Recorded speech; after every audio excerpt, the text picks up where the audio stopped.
બોલાવું એ આજે રતન કાકા બોલાવે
કેમ ઘરે હતો?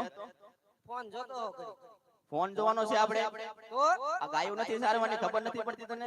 ગાયું તો સાયરા કરશે. કોણ સારશે? તમે. મારે બીજું કામ ન તમારે શું કામ હોય? તમે ફોન જ જોતા હતા. કઈ કીધું તને? મને ખબર હોય ને. ઈ તો ઠીક બધું હવે ફોન જોવાઈ ગયો ફોન તો જોવાઈ ગયો. હા તે કાંઈ વાંધો નહીં હવે બેટા ગાયું છોડો હા તે છોડશું પછી બીજું હું? પછી ની અત્યારે એને થોડી ભૂખી રખા હે અત્યારે હવે હુઈ જવાનું હોય સાનું મુનું. તોય આપણે છોડવાની છે પાક્કું જ છે ને અત્યારે નથી છોડવાનું. સીધી રીતે માની જાશો કે નકર